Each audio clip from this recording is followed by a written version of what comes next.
Hello everybody, my name is TitansBane and welcome to another top 10 list. Today I'm going to be doing my top 10 favorite video games of all time. Feel free to let me know in the comments what you guys' favorite video games are. So without further ado, let us begin. Number 10, Metroid Dread.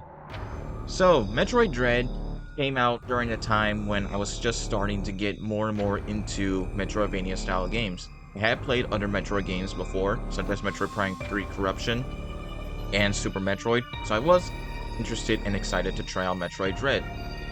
Game released, I bought it, and I loved it. The game had a very creepy atmosphere at times, especially when you're doing the chase sequences against the enemies. Those sequences were very, very intense because once the enemy grabs you, that's it. It's an instant game over unless you perfectly time the counters. So there were plenty of times where I had gotten myself killed because I was backed into a corner because I ran in the wrong direction or I just wasn't able to escape in time. But everything about Metroid Dread was great. Gameplay was solid and smooth and fluid. Being able to control Samus the way she does was very, very cool. Exploring the map, which I did need a guide a few times because I did get lost quite a bit. But the map for Metroid Dread was really cool to explore, find all the secrets and stuff. And the boss fights were also very great, though frustrating at times. I will admit there were plenty of times when I died a lot from bosses and had to do a lot of trial and error because the bosses in Metroid Dread are pretty tough, especially the final boss. The final boss does not hold back. I will say that. I raged so hard on the final boss for Metroid Dread. I was screaming and shouting, and I was close to throwing my controller because I was just getting frustrated with how difficult it was doing that final boss. But I beat it, and it's just like a Souls game. The adrenaline, the dopamine rush after you beat the boss was just amazing.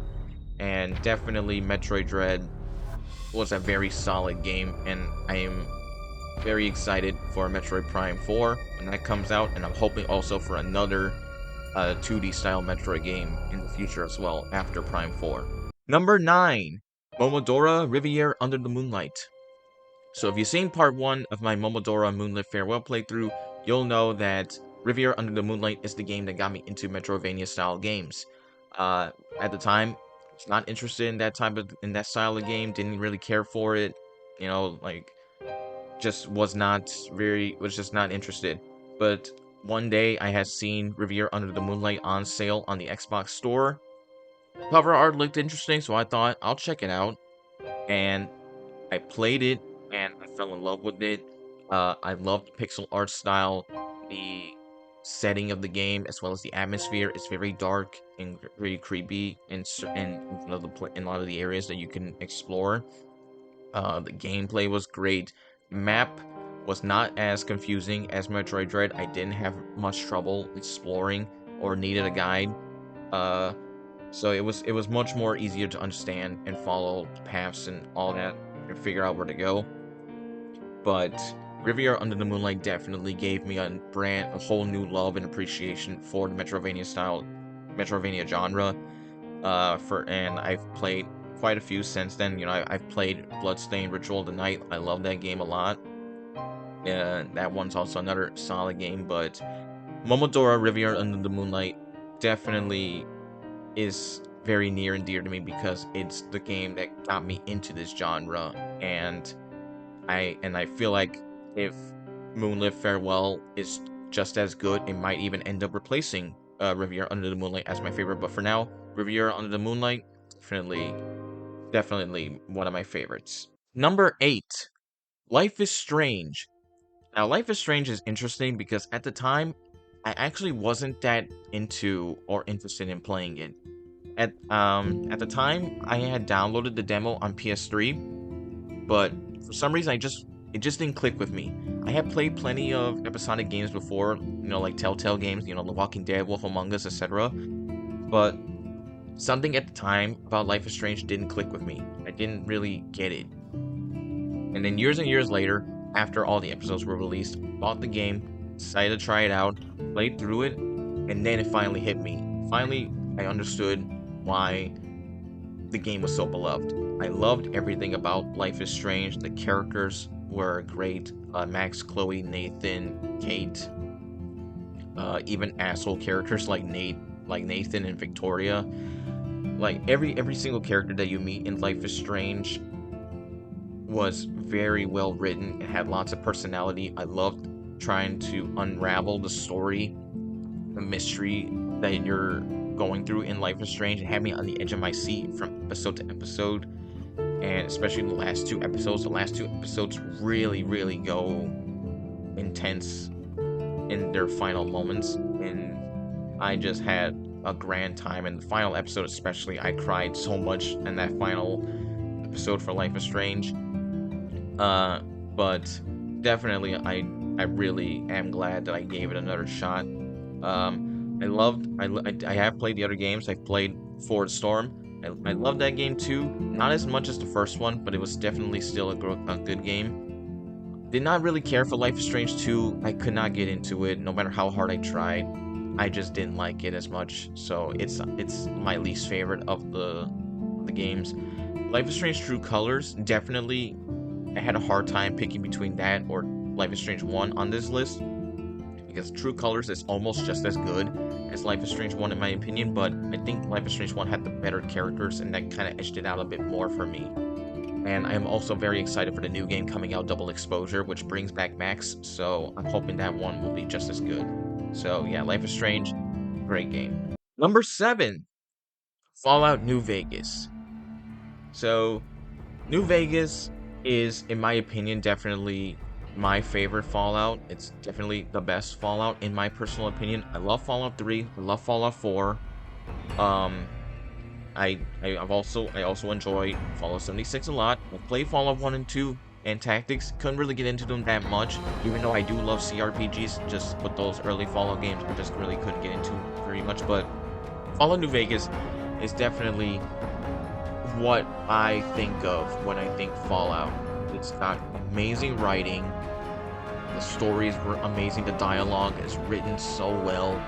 All the characters that you meet, all the NPCs, all the factions that you can join and interact with, the NCR, Caesar's Legion, Followers of the Apocalypse, the Boomers, the Brotherhood of Steel. So many great factions that you can interact with. And then you have all these amazing companions like Boone, Eddie, Cass, Veronica, Raul, and Rex. You know, all these companions each have their own backstory, their own personality, each have their own personal companion quest that you can do. Everything about New Vegas is just what Fallout is, what Fallout needs to be. And all the DLCs are great too. Admittedly, I don't like Dead Money. I hate Dead Money. It's my least favorite DLC. All that whole radio shit. Hated it. Don't like it.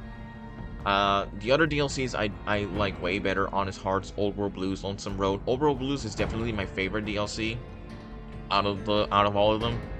But yeah, Dead Money, I just hate that. But Fallout New Vegas definitely is the ultimate Fallout experience. It just checks all the boxes of what I want in a Fallout game, and I really don't think Bethesda will ever be able to make a game that will top Fallout. I don't think they can make a Fallout game that's better than Fallout New Vegas, in my personal opinion, as much as I love 3 and as much as I love 4. But New Vegas, definitely a solid game. Number 6, The Elder Scrolls 4, Oblivion. Oblivion. Not only is Oblivion my favorite Elder Scrolls game, it's also the first Bethesda game I ever played. Oblivion is the game that introduced me to Bethesda's open world style. It introduced me to a whole new way of role-playing. Everything about Oblivion is just fantastic. I love it to death. Exploring the land of Cyrodiil, exploring all the different regions, all the different cities in Oblivion, Coral, Kvatch, Anvil, the Imperial City, Leowen, Bruma, Shaden Hall, all the cities are with they all each have different and unique styles of architecture that just look great.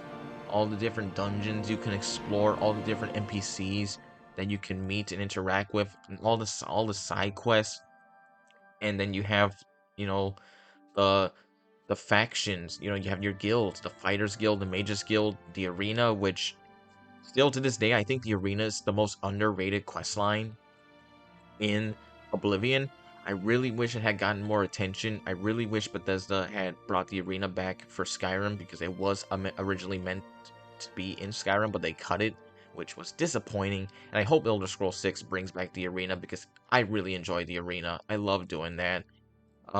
Thieves Guild, and then especially the Dark Brotherhood. The Dark Brotherhood is so much fun. It is leagues better than Skyrim's Dark Brotherhood. Dark Brotherhood and Skyrim, it's still good, it's fine, but the Oblivion's Dark Brotherhood is just something else. There is just so much fun with what you can do in that quest line, the different ways that you can handle all your assassination targets, and then especially the whodunit quest. The whodunit quest is still, in my opinion, the best side quest in all of Oblivion. It's definitely my favorite. There's just so many ways that you can do that one particular quest that is just hilarious. All the different ways that you can handle the different targets, different outcomes, you know, everything. I always keep a save file specifically for that quest just to replay it over and over whenever I get bored because it's just a lot of fun just doing that quest. But Elder Scrolls 4 Oblivion, it's my favorite Elder Scrolls. It's my favorite Bethesda game, and it's just so much fun. And and can't wait for Sky Oblivion to release because I really am interested to seeing how exactly that turns out in the Skyrim engine. Number 5, Persona 3 Reload.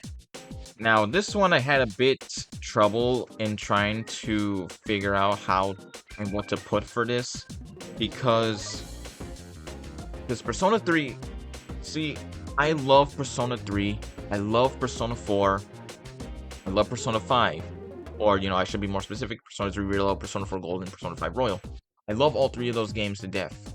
I appreciate Persona 1 and 2. I don't like the gameplay for Persona 1 and 2. That's why I'm hoping that that a remake happens for those two games. But Persona 3, 4, and 5 are definitely three of the best games that are very near and dear to me, but I knew I could only pick one. And in the end, I chose Reload because Reload checks all the boxes of what I want in a Persona game. Great story, great characters, great gameplay.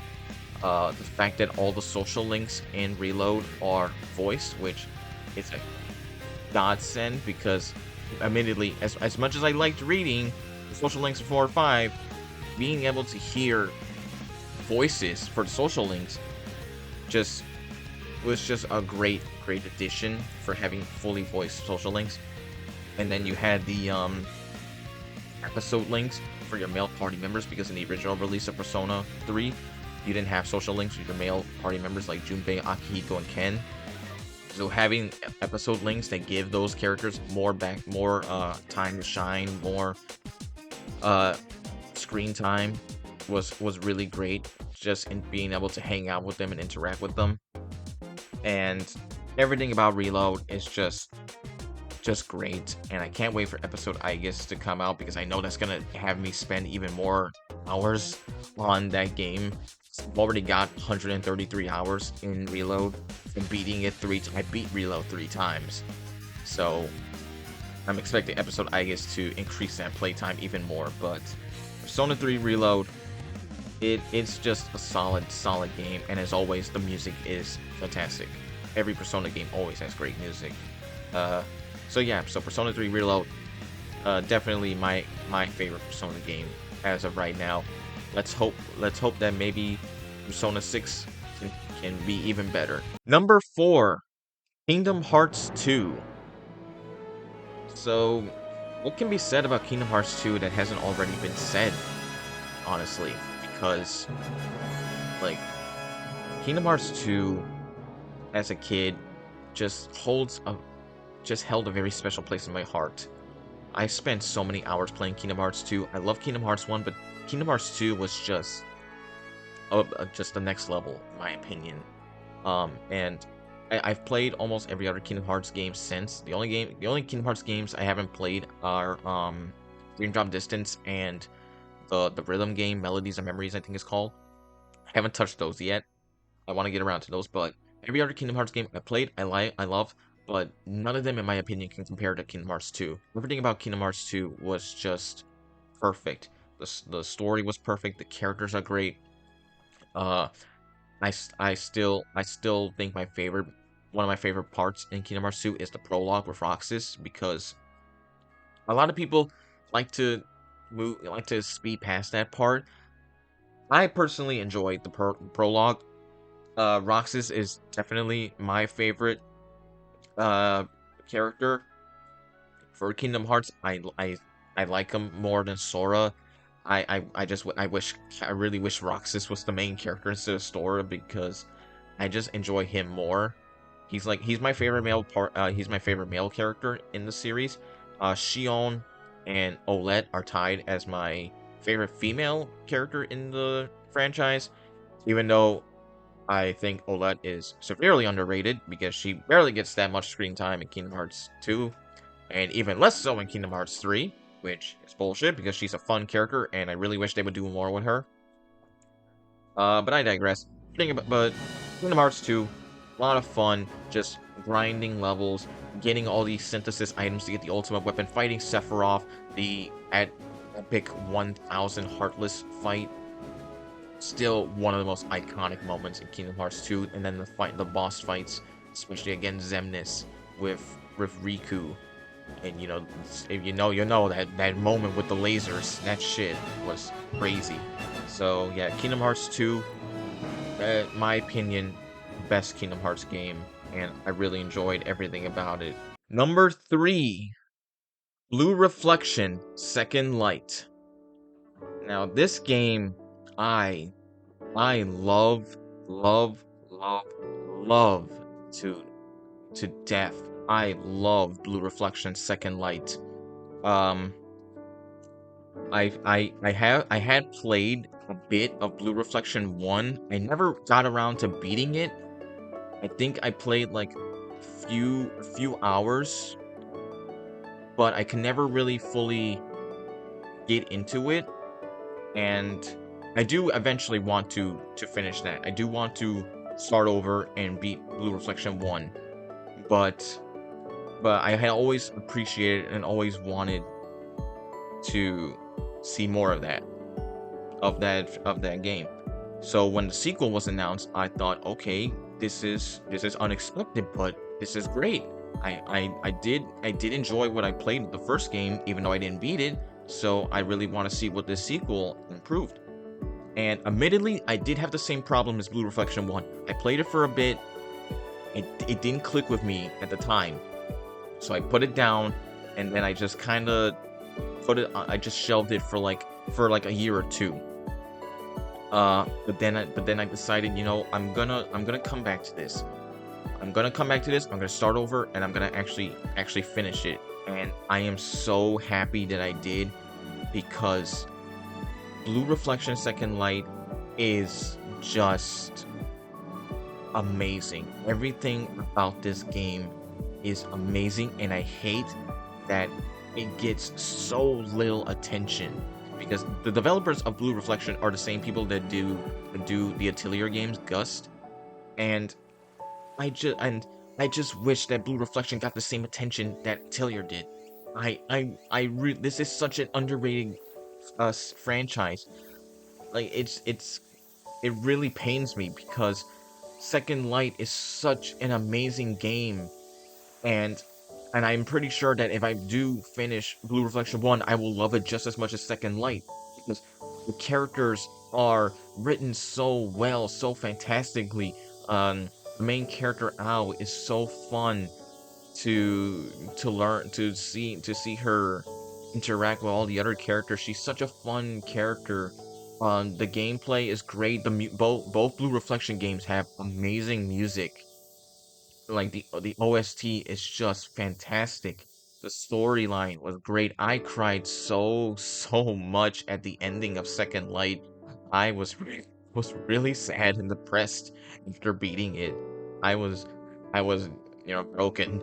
Um and I just want this franchise to be successful. Like, you have the two games. There was an anime called Blue Reflection Ray, which also didn't really get a lot of attention. There was a mobile game called Blue Reflection Sun, which only lasted for about a year or two before it got shut down, and I really wanted to get a global release of that. And I was so disappointed when I saw that they shut it down, because I really wanted to play that. I honestly, I would be here forever talking about Second Light, so I'm gonna stop it here. But please, I highly recommend giving Second Light. Both Blue Reflection games. I highly recommend giving them a try, because they deserve so much more attention and so much more love, and I want them to be just as successful as the Atelier games. So please give them a chance. Please check them out. They really deserve it. Number 2, the Mass Effect trilogy. Now, I say the Mass Effect trilogy because, in my personal opinion, it's very hard for me, in my opinion, to really only pick one Mass Effect game. Now, again, I'm only talking about the original trilogy. I'm not talking about Andromeda. Andromeda I liked, but it's not as good as the original trilogy, in my opinion. So I'm only talking about the first 3 games. But I find it really hard to talk about the Mass Effect trilogy as separate games. It's really the kind of trilogy that just feels like it's just like one complete package. And it's like a very long play. Or something like that, just like a very long theatrical performance. It's very hard to separate the 3 games, in my opinion. So this is why I added them all into my number 2 spot. If I only had to pick one, then definitely probably Mass Effect 1 would have been on the number 2 spot, because that is my personal favorite of the 3 games. But again, I just feel like you're doing yourself a disservice only playing one game over the other, or stuff like that. Like, if you just only played Mass Effect 2 or Mass Effect 3 without playing 1 or 2 or whatever, you're doing yourself a disservice, because all 3 of these games deserve to be played in order. Because everything that you do in Mass Effect matters. All the choices that you make in each game matters. They all carry over and affect the next game in both big and small ways. You never know if some random side quest that you do is going to have a huge impact in the next game. You just never know. Like, BioWare had counted for all these hundreds and hundreds of different choices across all 3 games, and they created and crafted such an amazing narrative that it's just incredible.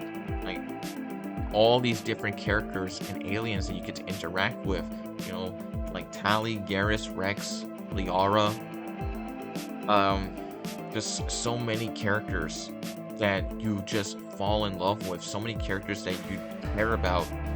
You care about what happens to these characters. You care about their relationships. You care about wanting Shepard to succeed against the Reapers. You care about all of it. And it's just a fantastic experience. And admittedly, yes, Mass Effect 3, it could have ended better. There was a lot of controversy with the ending. BioWare did their best to fix it, but I still think it could have been better. But for what the ending currently is, it's good enough. It's good enough for what it is, and I just think that Mass Effect is definitely one of the greatest video games to have ever been made, and it's definitely my favorite BioWare series out of everything they've done. Now, just like with my top 10 anime list, we are doing two honorable mentions before we move on to number 1. So my first honorable mention is Another Code Recollection. Now, Another Code Recollection is interesting because I had always known about these games, For those of you that don't really know about them, the first game in the series we got in North America, it was called Trace Memory for the DS. And we never got the sequel game. It was called Another Code R for the Wii. And we never got that game for whatever reason. I guess maybe because Trace Memory didn't do that well. I'm not too sure, but we never got it. And so when the collection was announced for Switch, the remake collection, I was very, very interested because I had always known about this series and I had always wanted to try it. And also just for get rid of any confusion, in America it was called Trace Memory, but everywhere else in the world it was called Another Code. That's why the names are different. But anyways, so I got the game, bought it, and I really enjoyed playing it. The story for the first game in particular, I really enjoyed. In my personal opinion, I think the storyline for the first game is definitely better than the second game. Could not get into. I didn't think the story for the second game was as strong as the first one. But the second game definitely had the better characters that I liked more than the first game. But both games are solid and they seamlessly transition between the two games. It's not a thing where you select which game you want to play from a menu. They combine them all into one big story that just transitions right into the next game.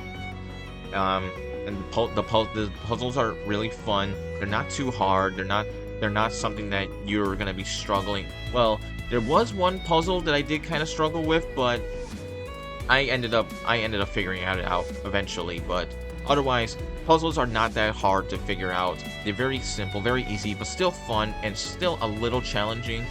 So they're not too easy.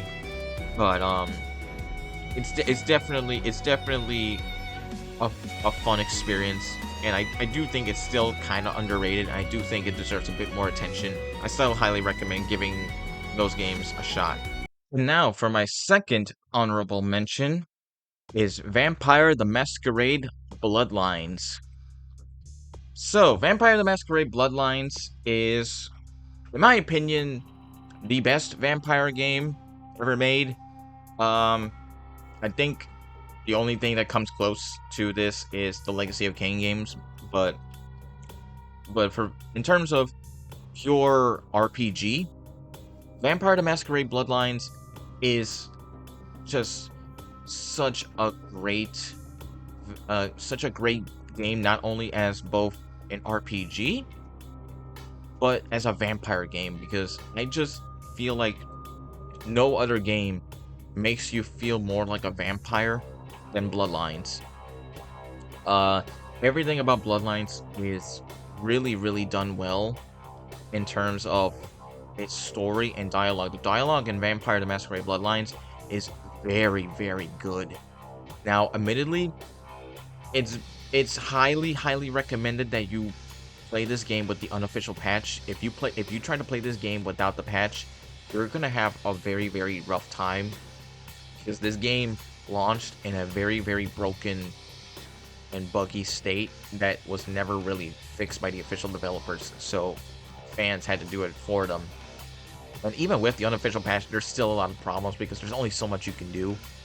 But it's definitely a better experience with the unofficial patch. But everything about Bloodlines is a fun experience. The way that you handle all these different quests and situations with your skills, because this game really translates the tabletop experience very well, because it uses the exact same character sheet, the exact same skills. You can use your skills and stuff during dialogue, and you know, it does it very, very well. It makes you really feel like you're playing the tabletop, despite it being like a first-person, third-person type of game. And all the different characters that you meet are very, like I said, very well written, very fun to interact with. You have all these different clans that you can choose from. My personal favorite is Bruja and Tremere. Those are the two clans that I really love playing the most. And Bloodlines definitely is very, very, also, again, another very underrated game and deserves more attention. The sequel is supposed to come out next year. I'm very mixed on the sequel. I'm not really sold on it completely yet. I really need to see more of that before I can really say that it's gonna be good, because from what I've seen, it just does not give me a lot of confidence that it's gonna be anywhere close to the level of Bloodlines 1. But Bloodlines 1, definitely I recommend still giving it a try as an honorable mention at the very least. So now, number 1, my favorite video game of all time is Fire Emblem Three Houses. Fire Emblem Three Houses is the game that got me into strategy games. I did not care for strategy games at all before I played Three Houses. Or, I guess I should specifically say strategy games in the same style and gameplay as Three Houses. Those are the type of strategy games I like playing. Those are the ones that Fire Emblem got me into. Three Houses holds a very, very special place in my heart. I spent hundreds of hours playing Three Houses. I've done every single route, all 4 routes. I've done Black Eagles, Blue Lions, Golden Deer, and even the church route. Loved everything about the game. My favorite house has always been Golden Deer, but the Blue Lions definitely has always been up there as well. But everything about Three Houses, I just fell in love with. I fell in love with the gameplay. I fell in love with the characters. Annette from Blue Lions is my favorite character in terms of romance options. The story for Three Houses was also just fantastic. I loved learning about the lore and politics and the backstory all about Folin. I loved learning about all of that. I loved learning about all the different nations that these houses are supposed to be representing, you know, like Fargus or the Etruscan Empire. I loved learning about all that. I loved learning about the whole Church of Cerros and how that all also plays out. I still never got to play the Ashen Wolves DLC. Still never got to do that. I hate myself for not really getting around to that, but I really need to. But just the base game alone, I spent so much time with, and it made me fall in love with Fire Emblem in general. I've played and own almost every modern Fire Emblem. The only one I'm missing is Shadows of Valentia, and I want to get that someday. I have tried the Game Boy Advance Fire Emblems, but those are a bit too much for me. I prefer the more modern Fire Emblems because they're more casual and simplified. But Three Houses, out of all the Fire Emblems, it's my favorite, and out of every video game that I've ever played, is my absolute favorite video game of all time. And yeah, I still have yet to find a game that really gives me the same levels of enjoyment that Three Houses did. So that is my top 10 list of favorite video games of all time. I hope you guys enjoyed seeing what I considered to be the best of the best. Let me know in the comments what your guys's favorite games are. I'm very curious and interested to see what you guys put down. So this is TitansBane signing out, and I will see you guys next time. Take care and goodbye.